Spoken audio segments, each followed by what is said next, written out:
record na tayo. Ready ko na ba i-share sa inyo ito? Since medyo okay na po kami, medyo especially ako, okay na po ako. And si Deepak, si Johan. Yung last ko na vlog is April 3, yung napanood nyo kahapon. Medyo matagal-tagal guys, more than 1 week.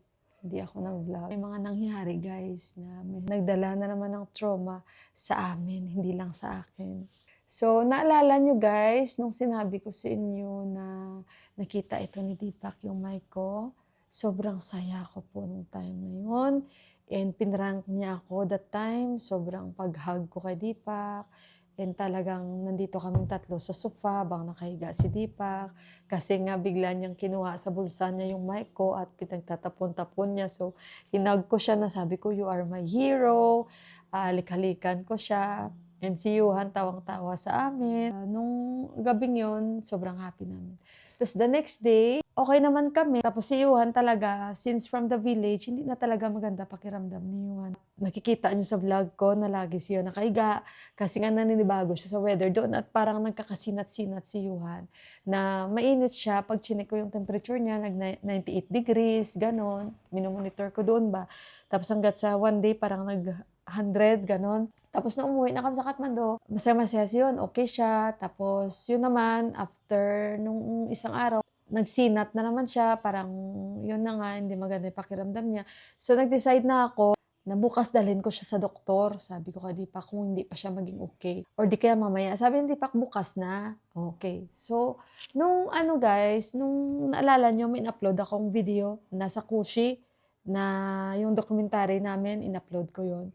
Dahil si Deepak guys, ilang araw na siyang nagsasabi sa akin na sobra ba siyang excited na i-upload ko yung video. Sabi ko, baka maboring sila kung panoorin nila kasi wala English na subtitle. So, tinrabaho niya yan guys, yung video na yan. Nilalagyan niya subtitle. Guys, nung gabi na yon napatapos na yung video na yon. That night guys, pareho kaming nakaupo. Nag-ano kami na New Year na malapit na ang New Year.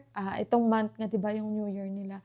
Sa April 14, yung New Year nila. So, nag-edit siya, tapos yung subtitle, tapos niya na. Sabi niya, you can upload this now. Sabi ko, late na be. Pero talaga ba guys, na hindi talaga siya mapakali. Gusto niya talaga i-upload ko yung video na yun. Sabi ko, be, let's sleep now. Sabi ko, tapos si Johan, napasok na siya sa room. Si Johan, dinala ko na pala si Johan sa doktor. Nagka-viral infection. And sabi naman ni Doc, by Sunday, maging okay ka na. So, hopefully si Johan, mag-okay na siya by Sunday, sabi ko. Guys, nandun na siya sa kwarto niya kasi sabi niya, Mama, I will sleep now. Sabi ko, sige, tapusin lang namin ni Papa mo yung video na to, tapos matutulog na rin kami. So, nakaupo ako sa tabi ni Deepak kasi nga, nagbabasa din ako ng subtitle na pinag-enter niya. So, nung time na sabi ko, let's sleep na, sabi ko, kasi 12 o'clock na, sabi ko gano'n. Sabi ko, we can do this tomorrow, sabi ko. Sabi niya, okay, nakinig din siya. Ito guys, yung sahig namin, pakita ko lang sa inyo guys. Ito guys, yung sahig namin, madulas talaga to guys. Madulas talaga tong sahig namin. Plus yung carpet namin is hindi po siya, yung kanyang, likod niyan is hindi siya rubber. So, kapag maapakan mo, talagang nag-i-slide ba siya. And ito yung computer chair namin, guys. Since madulas yung floor namin, talagang konting hawak mo lang, nag-i-slide ka talaga, no? And plus itong carpet namin. So, ngayon, guys, ang nangyari, nung tumayo na kami ni Deepak, ako ang kasama ni Deepak. Nung tumayo siya, tumayo din ako. Para bang na-outbalance si Deepak, guys. Nung na-outbalance siya, ang lakas ng pagkabagsak ni Deepak. Hindi ko alam, napakabilis ng pangyayari, parang umikot ba siya.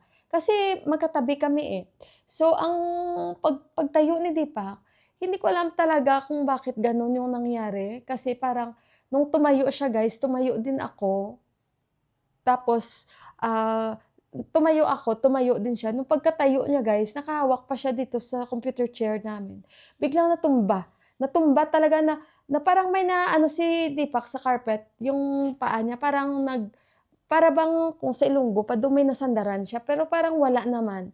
Na alam nyo yun guys, yung pagkabagsak niya dito guys, sobrang lakas ng pagkabagsak ni Deepak. Dito siya talaga, parang itinapon siya. Itong upuan namin guys natumba yan, tapos bumagsak siya doon guys. Nung pagkabagsak ni Deepak, kitang-kita ko talaga na parang gumanon lang ako guys, kasi natulala talaga ako guys mo, kasi alam niyo yun guys na parang sabi ko, okay man ito si Deepak, bakit ganun ang nangyari? Bakit hindi ko man lang siya hinawakan yung ganun? Sobrang lakas. Alam niyo guys, ang nag-save kay Deepak talaga, yung ilong. Kasi matangos yung ilong ni Deepak. Yung bumagsak dito guys, oh, ang mukha ni Deepak. Nung pagkabagsak niya guys, kita ko talaga guys, at dinig ko talaga yung parang gumanon talaga guys ba, yung sa ilong niya dito guys, at nakita ko talaga guys yung dugo. Yung dugo, sorry guys yung dugo lumabas talaga ang bilis, tapos dito, kasi nga ilong manipis, di ba? Tapos binuhat ko siya, at sabi ko, bebe, gumanon ako sa kanya, kasi sabi niya, para ba siya guys na blackout? Si Yuhan lumabas, siguro na ano din si Yuhan na, ano ang nangyari? Kasi biglaan talaga. Tapos may bowl pa ako dito na nilagay na may tubig at saka yung may washcloth. Kasi nga si Yuhan, hindi ko naman siya basta-basta pinapainom ng paracetamol kung mainit ang katawan niya, at chinecheck ko yung temperature niya na 98. Inaano ko lang siya guys ng cold na tubig ba na sasibin sa washcloth. Yun, inaano ko yung mga singit-singit niya, at saka nagiging okay naman siya, at hindi naman ganun kataas. So ayun guys, yung tubig na may bowl, nandyan siya. Doon bali na dapi yun ni Deepak. So yung dugo na dami talaga lumabas guys sa ni Deepak, sa ilong niya. So isa din yun sa nagbigay ng trauma. Tapos guys, yung mata niya parang pumuti na parang, alam niyo yun guys, siguro na blackout ba siya guys? As in na blackout talaga siya.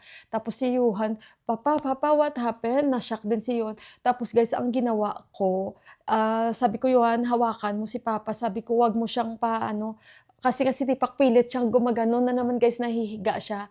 Hinawakan siya guys ni Johan.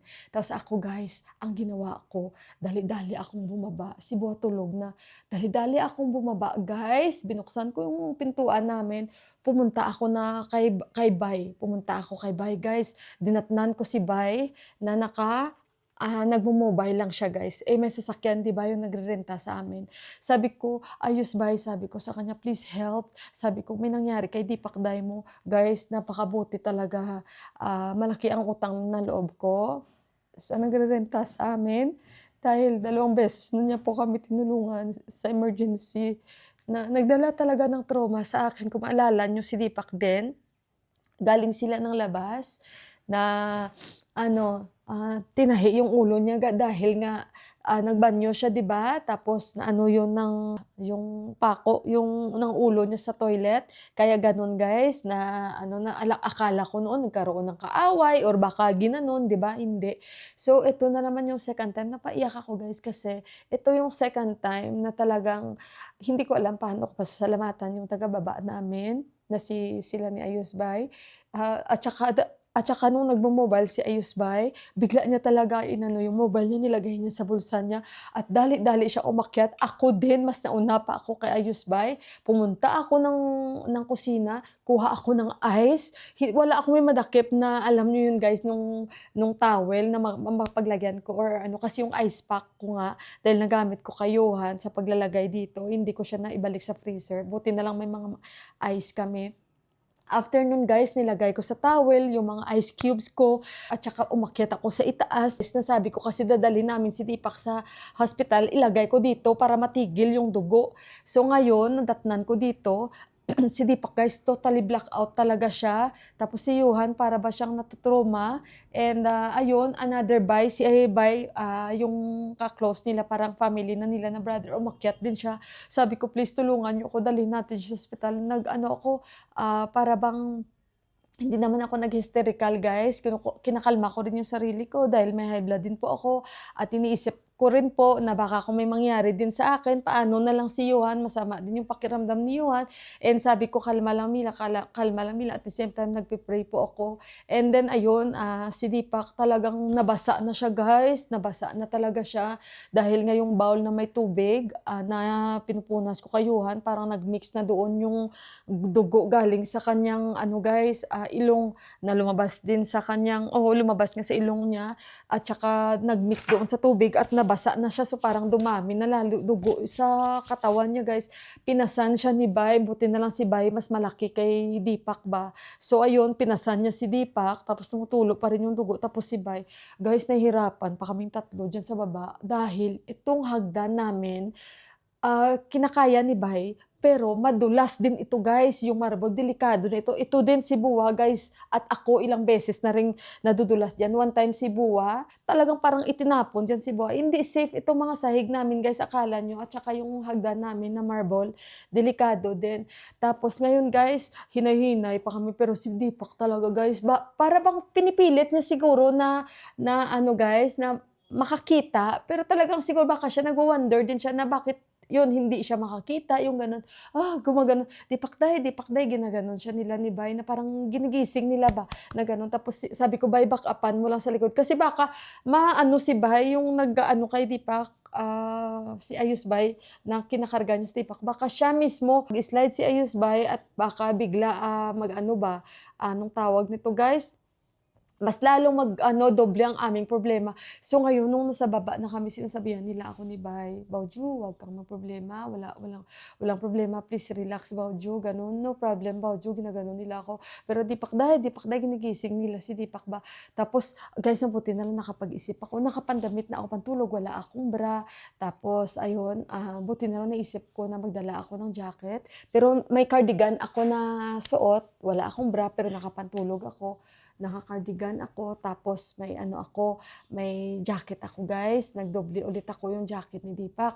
Tapos nung pababa na kami, alam nyo, ganun talaga ako guys, na pag may emergency, naiisip ko pa rin na kung ano ang akin na dadalhin, ganito, ganyan. Buti na lang guys, naisip ko guys, nadalhan ko si Deepak na extra ng tsinelas, naisip ko pa yan, despite sa ganong sitwasyon. Tapos, nagdala ako ng extra na, yun nga, na towel, kasi sabi ko, baka mamaya itong asawa ko, tsura niya doon, kasi nga nakikita ko na sobrang basa ni Deepak na at tagmix na yung dugo sa mga damit niya ba. So ngayon, nakapaala si Deepak hanggang sa baba, dinala namin. Wala talaga siya guys, kamalay-malay. Tapos, nung nasa sasakyan na kami, ayun, inaano ko siya guys, ginaganon ko siya, at tinatap-tap ko siya konti, pero continuous ako lagay ng ice dito guys, sa kanyang ilong banda dito, at may tubig sila ni Bay, inaano ko yung kamay ko, at pinaano ko guys, yung mukha niya, yung dito niya, inaano ko ba ng malamig, na ano, kasi sabi niya lang, gumagano na siya, tapos may dugo na dumadaloy sa ilong niya. Tapos habang nilalagyan ko siya ng ice dito guys, natanggal. Medyo tumigil yung dugo, parang hindi na ba. Ngayon guys, sabi ko sa hospital tayo pupunta, sinasabihan nila ako ni Bay, Bauju, please, relax ka lang, huwag kang mag-alala, he's okay, ganito, ganyan. Pero at the same time, kinakausap namin si Deepak, hindi namin siya hinahayaan na ipikit niya yung mata niya or ano, tapos binubuksan ko yung bintana para may hangin, para ma-refresh siya. Noong nasa hospital na kami, nakarating na kami ng hospital guys, ambot na lamang daya. Nung dumating na kami sa hospital, winheelchair siya namin. Nung winheelchair siya namin, dinala na namin doon.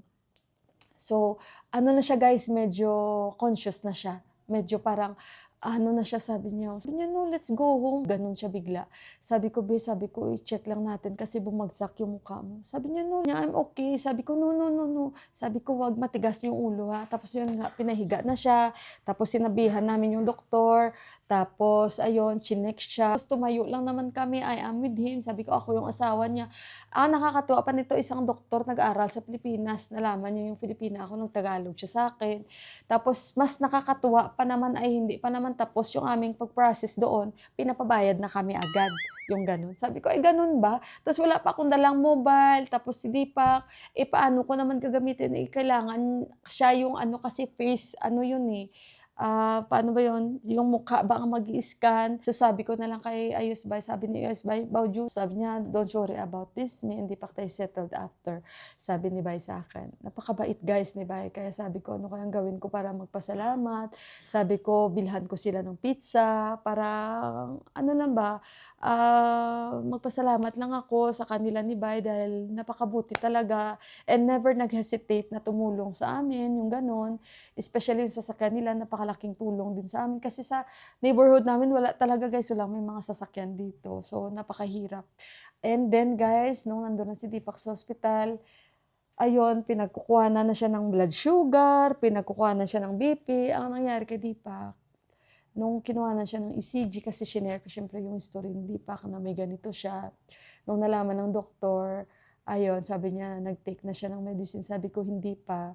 Tapos si Deepak, ganun-ganun lang siya. Tapos sabi niya sa akin, sabi niya, bakit tayo pumunta dito? Sabi niya, actually, there's no need to come here, sabi ni Deepak. Sabi ko, no, please relax. Sabi ko sa kanya, now at least, andito na tayo, be. Sabi ko sa kanya, i-relax mo muna yung self mo, okay? Nung nandun na kami, tapos in-ECG na si Deepak, tapos yung BP niya chinek. Since sinabi ko sa doktor na nagtitake po siya ng high blood pressure medicine, ganito yung nangyari sa kanya. Chinek na lahat, yung mga vital signs niya, lahat. So, nung in-ECG siya, and then nung chinek yung BP niya, sinabihan ako ng doktor, sobrang baba nung BP niya. Yung BP niya, 60 over, ano yun? Basta sobrang baba, guys. 60/70, ganon yung BP ni Deepak. So, since nasabi mo sa akin, sabi ng doktor na high blood yung mister mo, andyan din sila ni Bay. Yun, medyo hindi maganda yung ganitong sign, sabi ng doktor sa akin. And yung ECG niya is may symptoms po siya na nakitaan namin na heart attack. Yung ganun. Ha? Sabi ko, how come?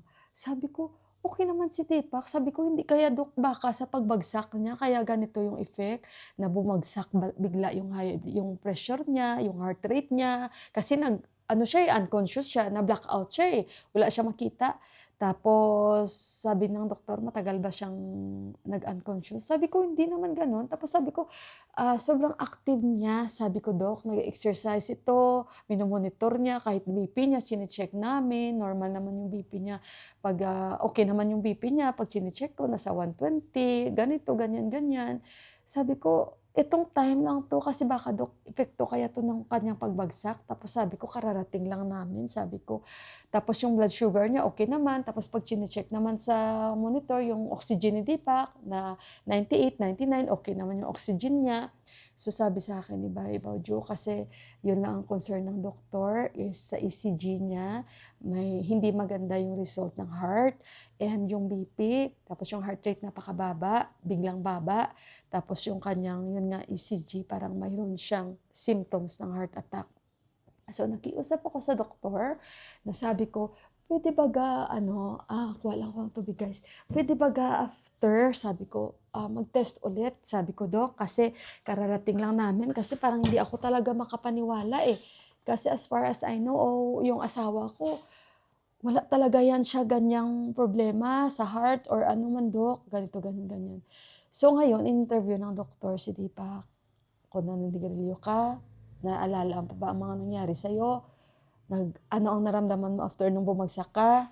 Naging unconscious ka ba? Nasagot naman na lahat ni Deepak. Sabi niya, nung bumagsak ako, puro black lang yung nakikita ko, sabi ni Deepak. Tapos, tinanong siya ni Doc, ano ang gamot mo sa gabi? Nasagot naman ni Deepak yun, ang mga ganun, guys. Yung blood sugar niya, okay. Tapos, guys, mga ilang minuto, ayun na nga, kinausap ako ni Bay, nasabi na, Baujo, kung itong second na ECG kay Deepak, and nagre-request sila i-CT scan si Deepak, kasi nga, para to make sure na okay si Deepak, walang naputukan na ugat sa ulo or something, kasi baka nung tumayo siya, inatake siya, ganun yung kanilang pagsabi. So sabi ko, I don't think so, na inatake siya, kasi nakita ko talaga na parang nadulas siya nag-slide talaga siya Sabi ko, at maayos siya sabi ko, nung tumayo kami, maayos siya sabi ko, basta sinabihan ko lang siya na matulog na tayo, at okay siya sabi ko ganun, hindi mataas yung BP niya, hindi, okay siya talaga, sabi kong ganun. Pero alam niyo naman yung high blood guys is traidor, diba? So hindi natin masabi. So syempre doktor yan sila, makinig na lang kami. Ngayon, nung sinabihan ako ni Bay na kasi Baujo, kung may problema pa rin at ganun pa rin yung second na result sa ECG, ililipat natin siya sa pinakamalaking heart hospital dito sa Kathmandu. Doon din ako dinala guys nung nag 200 ang BP ko. Minonitor ako doon. So, sa Ganggan, something gano'n na hospital. And then, siguro nag-antay kami kasi nga nilagyan siya guys nung ano, nung IV. Ilan yun guys ang nilagay sa kanya. Tapos parang si Deepak, okay naman siya guys. Nag-okay siya talaga. As in, wala. Tapos yun lang ang problema, ilong niya. At wala sila guys, may nilalagay kay Deepak sa mukha. Wala talaga, as in, wala.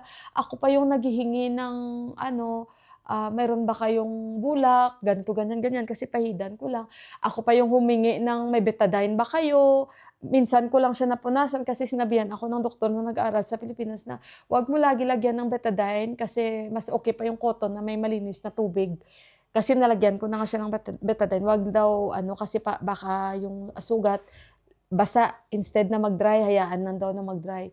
So, sabi niya, there's nothing to worry about it. Sabi niya, hayaan mo lang, sabi niya ganun. So, ako naman kasi pinapahid-pahidan. Sana ako sasama kasi nga sa kinakabahan ako, pero hindi eh. Iba pa rin yung nandoon ako kasi ako yung kasama ni Deepak. Ngayon guys, natingnan ko yung asawa ko, sobrang na-realize ko na ang dumi ng paa niya, ang dumi-dumi talaga guys. Para ba siyang, hindi ko alam bakit saan ba umapak si Deepak kasi nga siguro nakapaa lang siya hanggang pababa kami, maputik sa baba dahil nga maulan-ulan pa that time. So ayun, ay mabuti na lang guys, may ano ako yung para bang ano, washcloth na nilagyan ko ng ice. Yun ang pinagpunas ko at tamang-tama, parang basa siya. Pinagpunas ko sa paa niya hanggang sa parang naging malinis na yung hitsura ni Deepak at inano-ano ko konti yung mga damit niya. Buti na lang sumama ako. Kasi sabi ko, pag hindi ako sumama, sabi ko para kang homeless. Hindi ko talaga alam kung ano patuloy ang ano ba yun? Anuhin sa'yo ng doktor. Baka mas malala ang ipapa-finding sa'yo ng doktor kung hindi ako sumama. Kasi nga, baka kung ano na lang ang tingin nila sa'yo na unconscious ka, tapos naging ganito yung hitsura mo. Alam mo yun guys? So parang sabi ko, nung i-CT scan nga siya, nagtanong muna ako magkano ang CT scan. Sabi ko gano'n kasi nga wala kaming cash dito. Nung narinig na ni Deepak na i-CT scan siya, nagsabi agad siya sa akin, no, no, no, no, no, sabi niya, I don't need CT scan. Sabi niya, I'm okay. Sabi niya, ito lang talaga, sabi niya, dito lang oh. Kasi guys, hindi man talaga bumagsak yung ulo ni Deepak. Ang bumagsak talaga, tumama talaga yung ilong niya guys. Ilong talaga ang bumagsak kay Deepak. Narinig ko talaga guys ba, yung ilong ni Deepak talaga at nakita ko talaga. Nung pagkita, hindi ko rin siya guys napigilan nung bumagsak siya. Kasi para akong natulala kasi okay naman kami nung tumayo tapos barang bumagsak talaga siya guys. Tapos nung nakahiga na siya, panay talaga siya sabi sa akin na, let's go home, be. Sabi niya, I'm okay. Sabi ko, wait, be, i-normalize lang natin lahat. Sabi ko, pag okay itong second na ano mo, na result mo, uwi tayo. Okay? Sabi ko sa kanya, and kung ano advice ng doktor sa atin. Nung nakahiga si Deepak, ayan siya guys yung picture, i-share ko lang sa inyo. Nung nakahiga si Deepak guys, panay siya ganun guys, oh. I-zoom. Teka lang guys.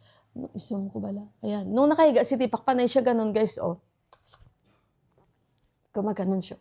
Sabi ko, bakit ka gumaganyan? Sabi ko sa kanya. Sabi ko, are you feeling cold? Eh, may ugali pa naman yan si Deepak guys na kung ano man ang mangyayari, kahit ano pa ang naramdaman niyan, hindi yan nagsasalita guys. Hindi yan siya talaga nagsasalita. Kaya sabi ko, you want blanket? Wala pa naman sila mga blanket guys sa emergency.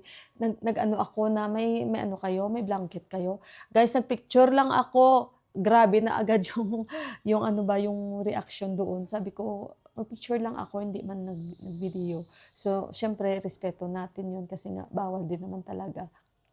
But then sabi ko, mag-picture lang ako kasi syempre padala ko ba syempre, padala ko kay ama para ma-inform lang sila, pero hindi naman agad-agad. Pero yun ay pinadala ko lang sa kuya. So, ayun, nag-explain lang naman kami sa emergency doon. Pero hindi naman ako nag-picture sa mga nandoon guys. Nire-respeto naman natin. Kay Deepak lang talaga. And syempre, maipakita ko kay Deepak yung naging sitwasyon niya. Para kahit papaano, ayun guys, makita niya rin yung sarili niya. So, ayun, nung habang nakahiga, nag-ano pa kami. Kasi ilan lang yung blanket nila doon sa emergency nila, dalawa lang ata. So, ayun, buti na lang mayroon naman silang binigay kay Deepak. And after noon, panay talaga sabi si Deepak na, uwi na tayo, be, ganito, ganyan, ganyan. Sabi ko, be, makulit siya nung time na yun. So, nung mga ilang minuto lang, nirepeat na agad yung ECG niya, and yung BP niya tumaas na. Nag-abot na siya sa 100 and over 70, ganon. So, mga after ilang minutes, tumaas na yung BP niya. Hindi naman gano'n kataas, pero kahit papaano, hindi na siya gano'n kababa na nasa 60 lang or ano lang, pero tumaas talaga na parang naging normal na yung BP niya. Nung pag-check na ni doc ng ECG niya, doon nakita na ngayon okay na yung ECG niya, sabi ni doc. Unlike nung una. Sabi ko, "Siguro doc kasi kararating lang namin." Pero much better pa rin sabi niya na ano, wala kaming heart specialist na doktor dito. It's either punta kayo sa ganitong hospital. Pumunta kami sa isang hospital, napakalaki na hospital, dito sa Kathmandu guys. And lahat ng facilities is available po diyan. And magaling yung doktor na nag-check kay Deepak. Heart specialist talaga siya and 24 hours meron sila. And meron sila guys na area na puro lang guys sa ano, anong tawag dito guys? Anong glass ko? Sandali. Kasi nga guys, lumipat na kami since nag-okay na doon si Deepak, lumipat na kami sa isang hospital. Nung umalis na kami sa hospital na yun guys, nakakapaglakad na si Deepak, normal na lahat, pero hindi mo na siya namin pinalakad, nag-wheelchair lang. Tapos nung sa second hospital, ang bilis ni Deepak bumaba guys mo. Tapos sa sasakyan, sinasabihan niya ako na, "Be," sabi niya ano, "Don't be paranoid." Parati pa naman akong binibiro ni Deepak. Sabi ko, "Until now, you're calling me paranoid ha?" Sabi ko, "Alam mo ba na ano, i-normalize lang lahat ito tapos ano, sinasabihan kita." Sabi ko, "Makinig ka, huwag matigas ang ulo." Sabi niya, "Be, what is this? Let's go home." Sabi niya, "I'm okay." Sabi niya. Sabi ko, "No." Sabi ko, "Magpa-check lang tayo sa heart specialist, then okay. If heart specialist na i-check niya ito, at i-check ka doon kung okay, then uwi tayo," sabi ko kay Deepak. So sabi niya rin, okay. Guys, pumunta kami doon, tapos sa paano babasahin ito guys? Ayan guys, yung kanyang ano, picture. So, Vascular Transplant Center, electrocardiography. So ayun guys, ito ang kanyang ano guys, pumunta kami sa isang napakalaking hospital, sa teaching hospital po. Napakalaking hospital po dito sa Kathmandu, which is lahat ng available na facilities is nandoon po at may mga specialist po sila na doktor. Basta maganda na hospital guys, napakalaki. Ayan. Ito yung kanyang ECG doon. Dinala din namin yung result doon, in-explain din namin ni Bay nung dumating kami doon. Natatawa ako guys kasi nung bumaba kami sa pangalawang hospital, ang bilis ni Deepak guys. Ang bilis niya maglakad. Sabi ko, "Pikto kaya to ng gamot na nilagay sa kanya doon sa isang hospital." So, ayun, at nung pumunta na kami doon guys, sa heart specialist, sa cardio, ano nila? Cardio, paano ba 'to basahin guys? Basta sa cardio area nila guys, meron talaga sila na maganda. Lahat ng machine nandoon and doktor sa heart na yun. So, nung pumasok na kami doon, dala na namin ni-record ni Deepak, pinahiga niya si Deepak, tapos kinakausap niya ako, anong problema nito, shinare ko lahat-lahat sa kanya. Bata pa yung doktor guys, gwapo pa yung doktor na Nepali na bata at magaling pa mag-English. At ayun, nung kinausap niya ako, sinabihan niya ako ganito, ganyan, ganyan. Sabi niya, "Okay, I'll check your husband." Sabi niya, kung hindi okay ang maging result niya, mag-stay siya dito sa itong area na 'to. 'Pag okay yung result niya, i-refer ko kayo doon sa kabila sa emergency para pa-check yung wound niya. Ipa-check yung wound niya, yung sa ilong niya. Tapos yun, okay, sabi niya. Mabait siya guys at magaling talaga mag-English. Nung chinek niya si Deepak, tinanong niya si Deepak, "Naninigarilyo ka ba?" Sabi ni Deepak, "Minsan, naninigarilyo ako." Sabi ni Deepak, kasi hindi naman yan si Deepak talaga pala sigarilyo. Alam niyo yung pag may mga kasama siya naninigarilyo, ng mga kaibigan niya, naninigarilyo siya. Alam ko yan guys, kahit magtago siya sa akin. Tapos sabi niya, "Ganatihin mo yung kamay mo." Nakahiga si Deepak, yung paa mo, chinek niya lahat. Para bang inaano niya si Deepak, hindi ko alam anong tawag dun guys. Tapos mga dito, chine-check-check niya. Basta lahat-lahat. Tapos may assistant siya na medyo may edad na rin, na Nepali. Nung ini-CG nila si Deepak, chinek nila lahat-lahat. Hindi pa nga tapos, nung nakita nila sa monitor, siya, gumaganon sila. Parang okay, okay naman. Tapos nung nag-print out na, in-explain ni Doc sa amin yun. Sabi niya sa akin, "Okay, I got the result." Sabi niya, nandun din siya habang chine-check. sabi niya, "There's no alarming." Sabi niya, "Huwag kang mag-alala, huwag kayong mag-alala. Walang problema sa kanyang heart." Sabi niya, "I-refer ko na lang kayo." Ito guys. I-refer ko na lang kayo sa sa emergency. Pa-check nyo na lang yung mukha niya. And so far so good. Okay naman yung pasyente. At wala ako may nakikita na may problem sa heart niya. And yung BP okay naman, heart rate okay. Ganun. So, ayun, kinausap niya lang si Deepak. Ang dami niyang tanong kay Deepak. Baka inaano niya si Deepak ano bang tawag doon guys? Nakalimutan ko. Yung bang ina-analyze siguro kung normal ang mga sagot or ano. So, ayun. At saka, mabilis lang kami doon. At pumunta kami sa emergency.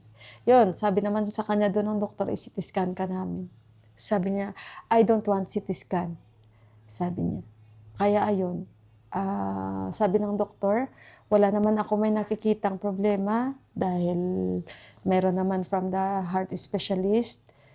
So, sabi ko, "Dok, may bibigay ba kayong gamot sa kanyang bukol dito, sa ilong o sa sugat?" Sabi niya, "I don't think so na may gamot dyan." Sabi niya, "I-compress lang ng ice." At saka, yun lang ang ano ko, sana i-CT scan, sabing ganun. Pero ayaw talaga ni Deepak. Pumunta pa sila sa Sanjay Dai, thank you so much. Sila ni Manish Bhai, thank you so much. Pumunta sila dahil tumawag si Deepak.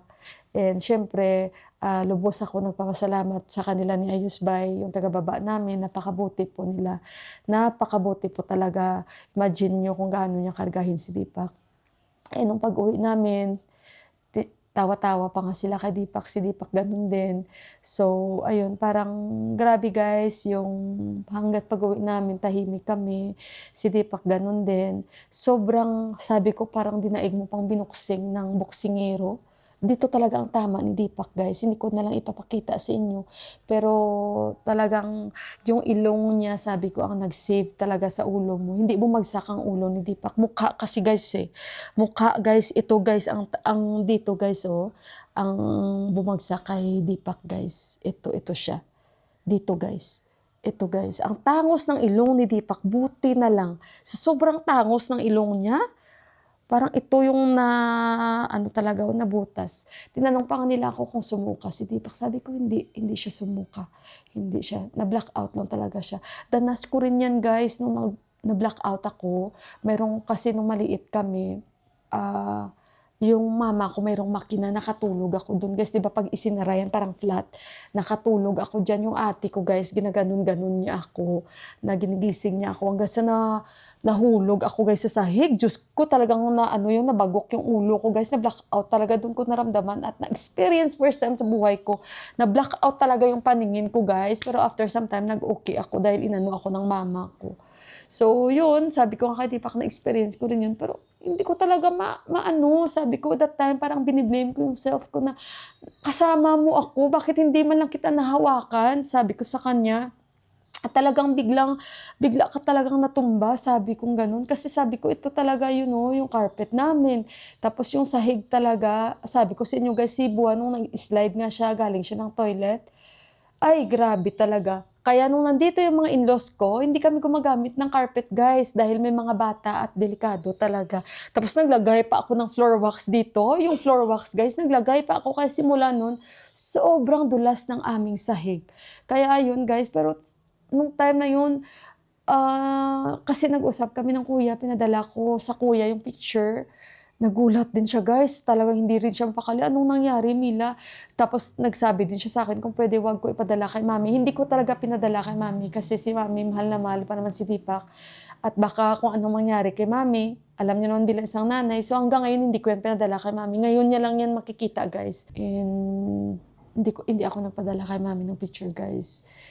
And yung kuya, yun din, sinabi ko na nagsasuggest yung doktor na i-CT scan. Sabi niya, Mila, tomorrow, sabi niya, magpa-CT scan kayo. Sabi niya, don't think about the money. We are here, sabi niya. Huwag mong isipin kung magkano. Sabihan mo lang ako at ipapadala ko agad sa'yo at kausapin ko yan si Deepak na magpa-CT scan. Sabi ko, yes kuya. Sabi niya, saan siya? Sabi ko, natulog. Sabi niya, bukas tawagan ko yan siya. Sabi niya, basta ngayon okay na lahat o nasa hospital pa ba kayo? Sabi ko, hindi na, nasa bahay na po kami. So ayun guys, wala akong tulog. At si Johan din, hindi na siya makapag-antay nung umuwi kami. Si Deepak ganun din, from hospital, tawagan ko daw si Johan. Yun, hanggang sa pauwi na kami, nag-video call kami, hanggang sa papunta kami ng second hospital, si Deepak, tawagan mo si Johan. Hindi ko na guys naisip na pati si Johan, hindi rin maganda yung pakiramdam niya. Basta inisip ko lang at least may gamot siya. And hindi rin siya natulog, inantay niya rin talaga kami ng papa niya. And sabi niya sa akin, Mama, that time, para akong I will collapse kasi nakita ko yung dugo. And Papa is trying to nahihiga. Pero pinipigilan niya dahil I know it will become more worse, sabi niya sa akin. So sabi niya, I try to control myself, sabi ni Johan. Tapos sabi niya, I was about to sleep but sabi niya, naririnig ko, there's something going on na hindi maganda. Kaya lumabas ako. Tapos nakita niya na lang daw si Papa niya. Para ba siya talagang na-shock din daw. Kaya ayun, tapos alam niyo guys, nang dumating kami dito, sabi ni Deepak sa Johan, please forgive me.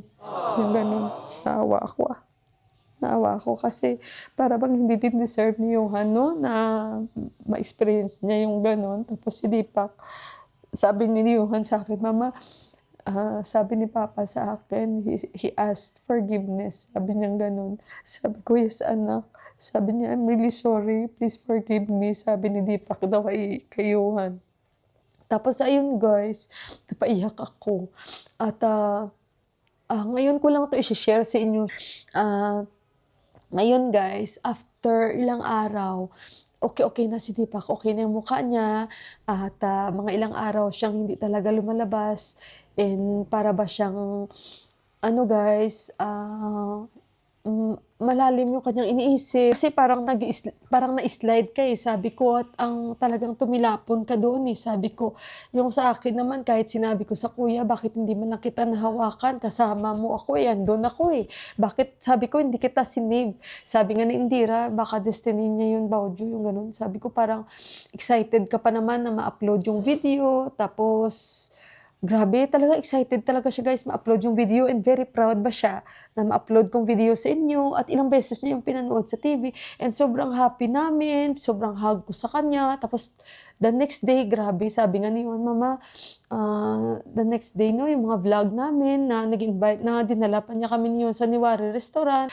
So, ayun guys, alam nyo, sinasabi ko sa inyo, hindi ito na pinapaya ko si Deepak dahil ganyan yung nangyari sa kanya. Kung hindi, may mga lesson din po kaming nakukuha dito. And si Deepak lalo, simula nun guys, marami rin siyang realization sa sitwasyon namin. Yung ganun ba guys, pero sabi ko nga, thank you Lord talaga dahil that time talaga hindi talaga kami ni Lord pinabayaan. Nung mag-second na sabi ko, Lord, sabi ko please, sana i-guide mo kami sa second result ni Deepak na mag-okay yung result niya, Lord.